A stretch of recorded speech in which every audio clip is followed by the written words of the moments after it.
জানেন এই দেশের সোনার সন্তান মরহুম আল্লামা দেলোয়ার হোসেন সাইদি আজ থেকে 20-22 বছর আগে চট্টগ্রামের মাটিতে দাঁড়িয়ে বলছিল, বাংলাদেশের সাধারণ নিরীহ মানুষ একটি জায়গায় দুর্বল, সেটা হচ্ছে ইসলাম ও আল্লাহর কোরআন। কথা বলে না কেন? আমরা কোরআন ভালোবাসি, ইসলাম ও আল্লাহ রসুলের ভালোবাসি, বিশ্বাসী। আমাদেরকে এটা দেখে দুর্বল ভাববেন না, আমাদেরকে মৌলবাদী আর জঙ্গিবাদী সন্ত্রাসী বলবেন না। যদি আপনারা আমাদেরকে মৌলবাদী আর সন্ত্রাসী জঙ্গি বলেন, আমাদেরকে মৌলবাদী বলে বলে লাঞ্ছিত অবহেলিত করতে চান, তাহলে মনে রাখবেন বাংলাদেশের একদিন এই মৌলবাদীরা একটি গাছের গোড়ায় দাঁড়িয়ে যাবে, আর ওই গাছের গোড়াটা ধীরে আস্তে করে একটা নাড়া দিবে, আপনি বুবু মামু বাড়ি দিল্লি অর্থাৎ মোদির কোলে গিয়ে বসবে। কথা বলেন তো ঠিক কিনা? তার কথার বাস্তবতা আছে, মানুষ বাংলাদেশের অক্ষরে অক্ষরে টের পেয়েছে। কথা বলেন ঠিক কিনা? সম্মানিত বন্ধুগণ, আপনাদের বুঝতে হবে ইসলাম ও মুসলমানদের জঘন্য দুশ্মন এই ভারতবর্ষ। কথা বলছে না কেন? বাংলাদেশের যত আলেমকে নির্যাতিত নিপীড়িত করা হয়েছে, এগুলো সম্পূর্ণ তাদের ষড়যন্ত্র ছিল। আমার প্রিয় ভাইয়েরা, যদি দেখেন এই 4টি কর্মসূচির কোনটাই চালু করা নাই, তাহলে বুঝতে হবে একটি কর্মসূচি দুনিয়ায় চালু আছে। ক্বালাত ইন্নাল মুলুকা ইযা দাখালু ক্বারিয়াতান আফসাদুহা ওয়া জাআলু ইজ্জাতা আহলিহা আদিল্লা ওয়া কাযালিকা ইয়াফআলুন।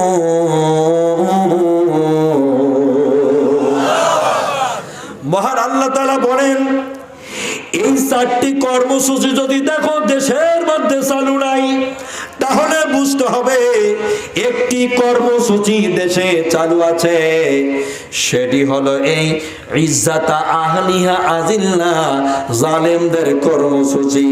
আল্লাহ পাক বলেন, যদি ইমানদাররা এই ক্ষমতায় বসে 4টি জিনিস যদি চালু করতে না পারে, তাহলে বেঈমানরা ক্ষমতায় বসা আছে, ওরা একটি কাজ জান প্রাণ ছেড়ে দিয়া কায়েম করে ফেলবে।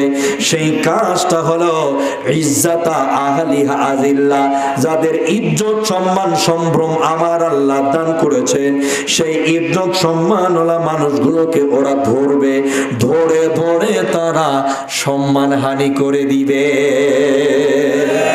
দেখছেন কতটা মিল? দেখছেন জিনিসটা কতটা মিল? আল্লাহ বলতেছে, ইমানদাররা ইসলাম সমাজ যদি দুনিয়ায় চালু হয়, তাহলে এই 4টা জিনিস চালু হয়ে যাবে। আর যদি এই 4টা জিনিস চালু না থাকে, তাহলে বুঝে নিতে হবে আলেমরা ক্ষমতায় নাই, আছে শুধু জালেম আর জালেমের বাচ্চারা। কথা বলে না কেন?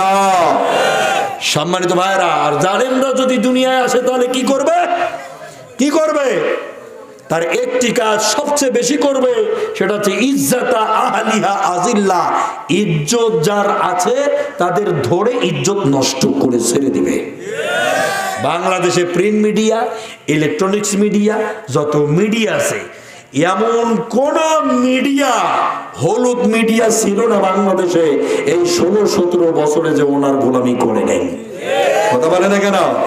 এটা বলে মাদ্রাসায় বলে বোম পায়, মাদ্রাসায় বলে জঙ্গি তৈরি হয়, ওখানে বলে নাকি মসজিদে ইমাম সাহেব নাকি অস্ত্র সহকারে ধরা পড়ছে, অমুক জায়গা বলে নাকি আলেম সাহেব ধরা পড়ছে, ওখানে নাকি 1 ট্রাক সহকারে আটকে গেছে। গাঞ্জা দিয়ে সহকারে, ফেন্সিডিল দিয়ে সহকারে আলেমদেরকে বাংলাদেশে অপমানিত করেছে। কথা বলেন ঠিক কিনা? এমন কোন ঔষধ বাকি ছিল না ওনার যে উনি চেষ্টা করে নাই ইসলাম ও আলেমদের সম্মান নষ্ট হোক, উনি চেষ্টার কমতি রাখে নাই। কথা বলে না কেন? রাখছে।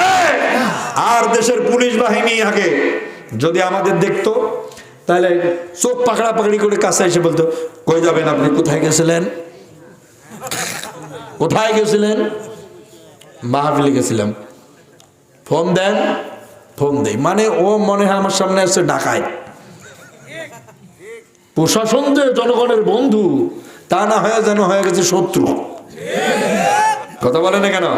তবে আপনাদের সিরাজগঞ্জের ছেলেরা বিশাল এক বিপ্লব কিন্তু এবার ঘটাইছে। এক মাঠে মনে করেন যে 13টা উইকেট মারি দিয়েছে কিনা 13টা মারি দিছে। এটা যখনই দেখছে তখন পুরো দেশের বাহিনী কোসের বাবা ব্যাপার অন্যরকম। কথা বলে ঠিক কিনা? বেশি বাড়াবাড়ি করা যাবে না, পিটাই শেষ করে দিবে। আগে প্রশাসন মাহফিলে গেলে ডাইনে বামে এসে বন্দুক ধরে ঘুরি বেড়াইতো, দেখাইতো যে আমরা বন্দুক ধরে এসছি, তোমরা ভয় খাও। কথা হয় না কেন? তোরা যেন ভয় পা, আমি বন্দুক ধরে আইছি। হুজুর কথা বলতেছেন, খুব সাবধানে কথা বললেন, নাহলে কিন্তু পুটুস করে দেবো। আর পরে পত্রিকায় দিয়ে দেবো বন্দুক যুদ্ধে নিহত হয়েছেন নাকি? কথা বলেন এখানে, এমন হয় নাই হয়েছে। আর এখন মাহফিলে কোন প্রশাসন গিয়ে ডিস্টার্ব তো দূরের কথা, এখন হুজুরদের ফোন দিয়ে কয় হুজুর মাহফিলে কি যাওয়া যাইবে?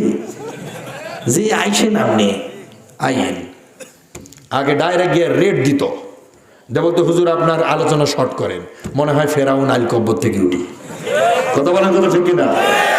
ডাইরেক্ট গিয়ে স্টেজে উঠে টানা দিয়ে বলে যে না কথা হবে না, মনে হয় যে আবু জাহেল চলে আইলো।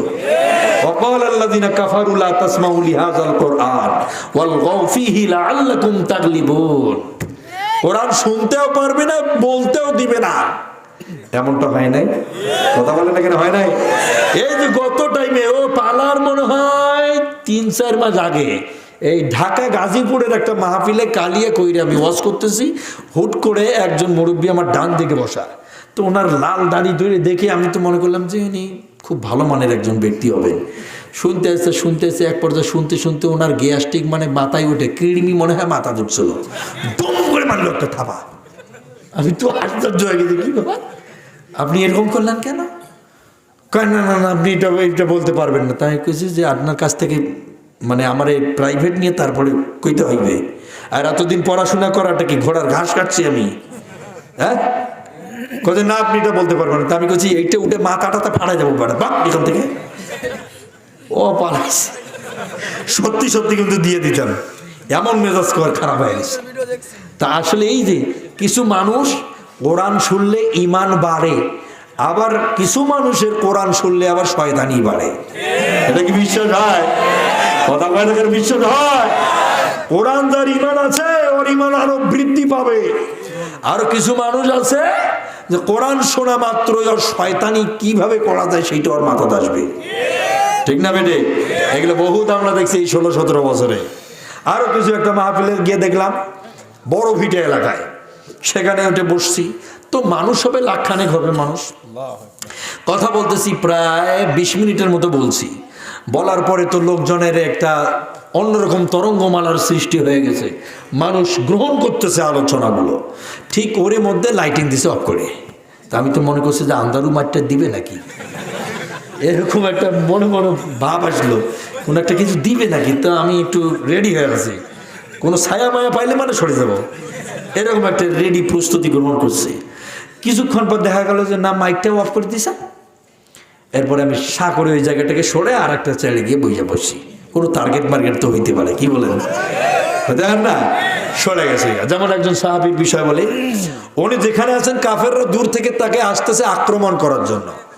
উনি আসার আগেও সেই সাহাবী ওই জায়গা থেকে সরে আর এক জায়গায় গিয়ে দাঁড়াইছে। তারা এসে বলতেছে ভাই ওই জায়গায় যে একজন লোক ছিল সে কোথায় গেল?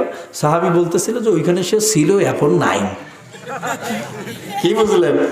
এটাই হলো সাবিলি রাব্বিকা বিল হিকমা ওয়াল মাউইজাতিল হাসানা। সম্মানিত ভাইরা, ঠিক ওইরকম একটু সরে গেলাম। কিছুক্ষণ পরে আবার লাইটিং দিছে। তো আমি সরে যাওয়ার পরে ওই বলতেছে আমি একজন এমপির ছেলে। তা আমি বললাম যে তুই এমপির ছেলে, তা কি হয়েছে আমার? কয় যে আপনি এইভাবে কথা বলতে পারবেন না। তো আমি কইছি কিভাবে বলতে হবে? জুতাটা খুলে কইতেছে দেব কি? কইছে আমি আপনাকে দেখে নেব। তা কই আয় দেখি যা ভালো করে, চশমা খুলে ভালো করে দেখে যা। এরপরে দেখা গেল যে অন্যরকম এক অবস্থা। আমি এক পর্যায়ে নেমেই গেলাম স্টেজ থেকে। মানুষ তো আবার আমার জড়াইয়া ধরে স্টেজে তুলে দিল। আবার ওটা কথা বলতেছি, আবার না এরকম শুরু করে দিচ্ছে। আর পাবলিক ধরে এমন তেলতেলা একটা মার দিছে রে ভাই।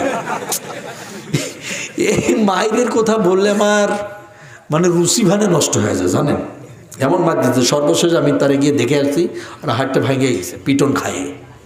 সম্মানিত বন্ধুগণ, এই হচ্ছে অবস্থা আগের।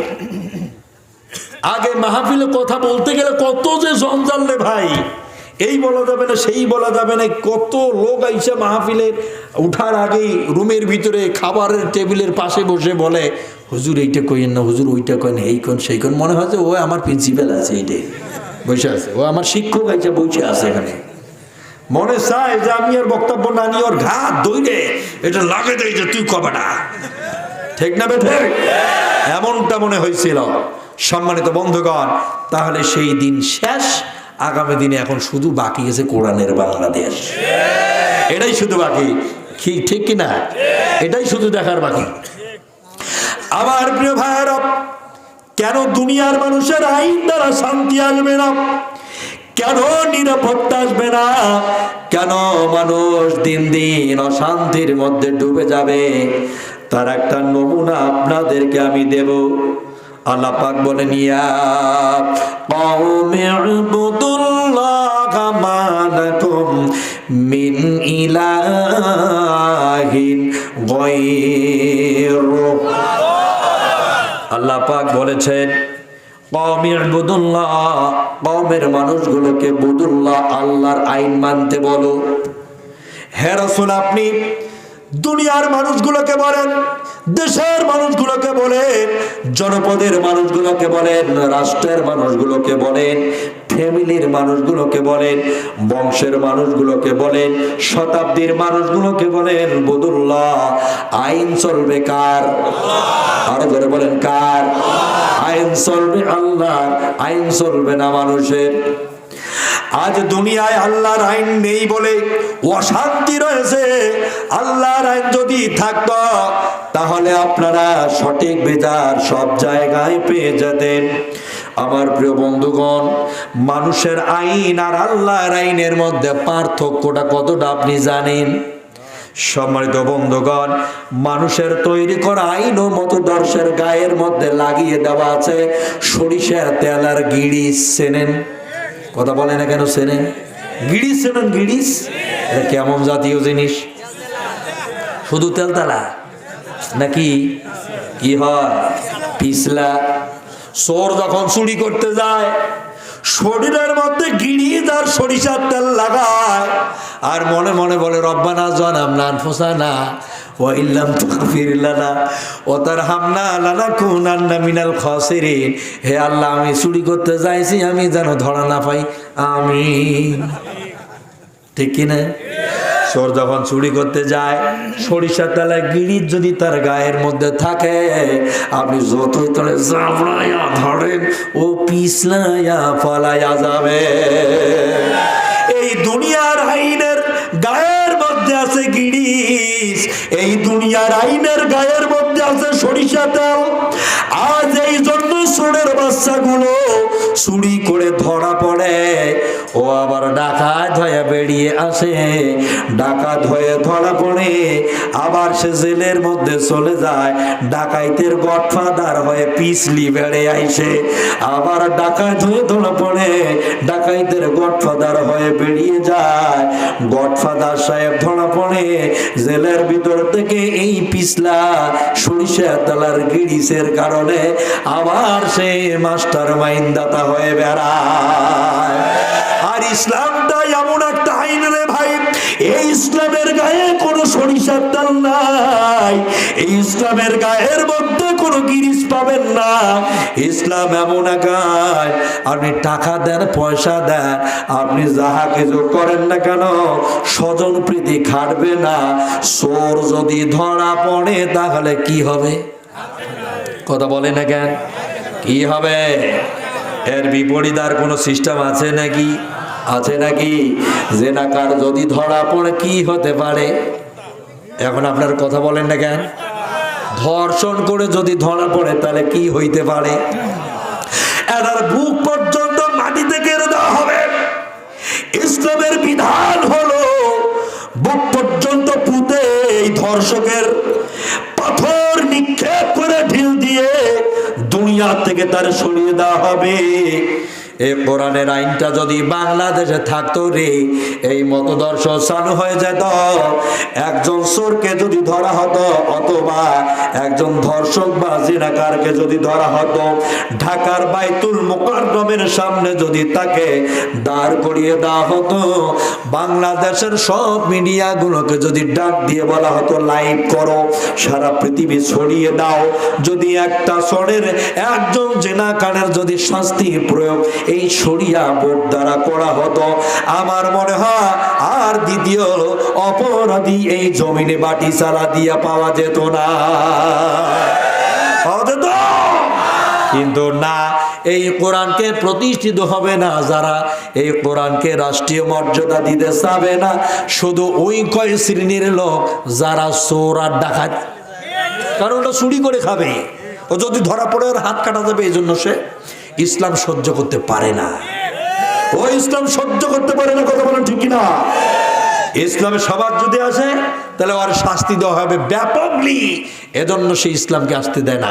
বড় বড় বোতল খাওয়া হইবে না, ঠিক না বেঠে? হুক্কে হুয়ে মারা হইবে না। সমাজ আপনি তাকায় দেখেন কোনখানে গিয়া পৌঁছে গেছে। আল্লাহ বলছে যে মুসলমান ইমানদারদের জন্য মদ খাওয়া হারাম, আর উনি করি দিয়ে গেল একেবারে ডাইরেক্ট আরাম। ডাইরেক্ট বলে দিল রাষ্ট্রীয়ভাবে মদ খাওয়া জায়েজ। যেরকম সুবহানাল্লাহ। এই হচ্ছে দুনিয়ার আইন, এই হচ্ছে মানুষের মতদর্শ, কথা বলে ঠিক কিনা? আপনি জানেন না, আমার কিন্তু আরো আলোচনা করার শখ আছে, কিন্তু আপনাদের এই অবস্থা দেখলে কিন্তু আসলে ভালো লাগে না। আলোচনা চলবে, কথা বলেন, এখানে চলবে। আর একটা ঘন্টা চলুক, হ্যাঁ, একটু ব্রেন গুলো আর একটু ওয়াশ করে দিয়ে যাই, কি বলেন আপনারা? আর 1 ঘন্টা চলুক, কারা কারা দেখি তো লিল্লাহি থাকবে। আর 1 ঘন্টা, এখন তো 12টা বেজেই গেল। 2 ঘন্টা, বাপরে 2 ঘন্টা শুনবে, দেখছেন? এইটাই হলো পাবনাবাসী। একদিন আমার পাবনা কোন জায়গায় আতাই করলে না কোন জায়গায় ফজর করে দিছে, আমার শ্রীপুর না কোন জায়গায়, কয় যে হুজুর আর আধা ঘন্টা, কয় আর 1 ঘন্টা, এরকম করতে করতে ফজরের আজান দিয়ে বাসায় গেছি। এই উঠছি কয়টা জানেন? 10টায় উঠছি, ফজর করে নামছি। মাথা ঠিক আছে? তাহলে কতটা আলোচনা করছি ওখানে, চিন্তা করেন। আজকের আলোচনা কিছু হলো না, সামথিং ভাবে হয়েছে, আর 1 ঘন্টা করব। রাজি আছেন সবাই? কারা কারা আছেন মন থেকে বলা লাগবে? 2 হাত তুলেন না, হাতগুলো একটু টান টান করেন তো, সোজা করেন, আর একটু নাড়া দেন তো, ঘুমটা ভাঙুক। হাতটা নাড়া দেন জোরে জোরে, ঘুম ভাঙছে আপনাদের? এবার সোজা করেন হাতটা, আর একটু সোজা করেন। এই প্রোগ্রাম প্রতি বছর চলুক, আপনারা চান? হ্যাঁ, চান কি চান না? যদি চেয়ে থাকেন সোজা করেন, সোজা করেন, ডাইরেক্ট হাতগুলো পকেটের মধ্যে ভরেন। কথা কয় না, হাসি আমার। বুঝছেন বুঝছেন? এই কাজ যদিও আমার না, কিন্তু মসজিদের খাতিরে, আল্লাহর ঘরের সম্মানার্থে আমাকে আপনাদের কাছে বলতেই হলো। পকেটের মধ্যে হাত ঢোকান, যার যা আছে একটু বাইর করেন। একটা লোক উঠা যাবে না, একটা লোক উঠা যাবে না। বাকি আলোচনা শেষ করে তারপরে উঠবো, চলবে? বাকি আলোচনা শেষ করে তারপরে উঠবো, চলবে? যদি চলে, সব পকেটের মধ্যে হাত ঢোকো। আর দ্রুত ইমাম সাহেব এবং দায়িত্বশীল যারা আছেন, কোথায় কর্তৃপক্ষ, কই সভাপতি, সেক্রেটারি সাহেব, কোথায় হাফেজ সাহেবেরা, দায়িত্বশীলদের ঢুকে দাও। ব্যাগ ও রুমাল কোথায়? যুবকদের বলছি, ও মা বোনদের খেদমতে